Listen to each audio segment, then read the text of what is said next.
Hello everyone, this is Jag. Well, in this video I'll show you a really fast and easy way to stake your tomatoes using a trellis. So let's get started. For this video you need T-posts, and I'm using metal T-posts, and I'll show you why. And you need some sort of a nylon twine. And then I have this bucket, and I put just a laptop bag strap on this to carry the twine in here. I have a scissor, and then I have a piece of PVC pipe. Now I'm using metal T-posts because I want these to last years after years. Once I put them in, I'm not going to take them out, at least for 5 to 10 years. That's because I put down weed block, and then I will run my drip line right underneath the weed block. I put dirt around the sides of the weed block so it doesn't fly away, and then I cut holes for the plants. Now when the winter comes, I'm just going to cover these holes with a piece of wood or cardboard so that no weeds grow there. My goal is to keep using these rows year after year so I don't have to keep putting the weed block down every single year. This is a woven weed block, and it's supposed to last anywhere between 5 to 7 years. So in order to prevent planting the same crop in the same location, especially tomatoes, I'll be rotating my crops. I'll be planting tomatoes and then beans and then peas and then cucumbers in these same rows and keep using the same structure of these trellises. Now, some people do use wooden stakes, and that's fine, and you might have to replace some of those wooden stakes all throughout the season or next season as well. But these metal stakes will last forever. Now, one good thing about these metal T-posts is that I can space them apart really far. I have them about 12 feet apart. If you have wood stakes, you might want to space them a little bit closer, about 5 to 6 feet apart. I'm using this nylon twine because I can stretch it real well, and it's rated for 170 pound strength. I also have this natural fiber twine, and I don't recommend using this for this purpose because this will stretch, this will break, this succumbs to elements, and this does not do well in tension. There's another way to stake tomatoes as well. You can run the polyester string on top of the T-post, and from the top of the T-post you can drop down with the natural fiber string and then have the tomato plant circle around the natural fiber string to climb up the string. This way, when you're done with the season, you can actually cut the natural fiber string and compost the tomato plants along with the natural fiber string.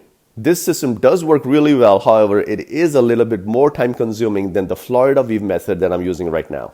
So I'm going to put this bucket around my neck using this laptop bag strap, and then I'm going to put this roll of twine right in the bucket.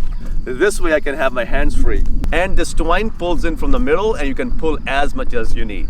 Next, I'm feeding this twine into this PVC pipe, and this comes out the other end. I'm initially tying the string on the metal T-post.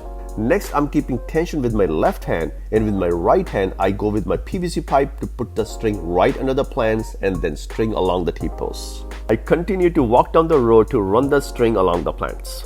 And then I pull on the string and the tomato plants lift up. I loop the string along the T-post and I continue to run the string down the row. And then I turn around and run the string backwards. This way I have the first level of string on the left and right side of the T-post. When I'm back at the first T-post, I tie a knot. I do that for every single level. I do not keep using the same string to go to the next level. In case the string breaks or loosens, I can actually replace each level separately. And then again, I run my string down the row in between the T-posts.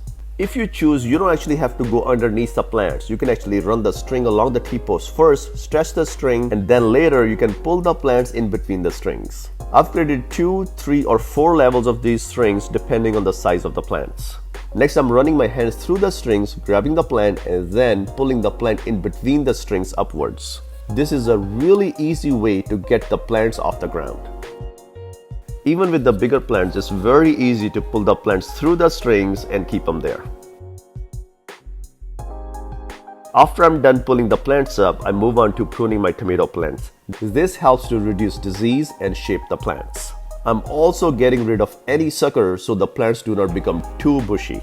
This way I'm selecting 1 to 2 leading branches, and these will produce a lot of tomatoes and really big tomatoes. This plant has become too big real fast and is already becoming a bush. So I pull it up in between the strings, and then I start pruning the plant. I remove all the leaves from the bottom, and I also remove all the suckers.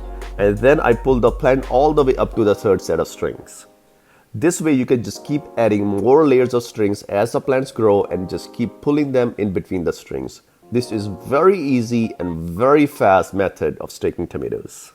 So here you go. This is the fastest and the easiest way to stake your tomatoes. I really hope you enjoyed this video, and I'll see you in another video.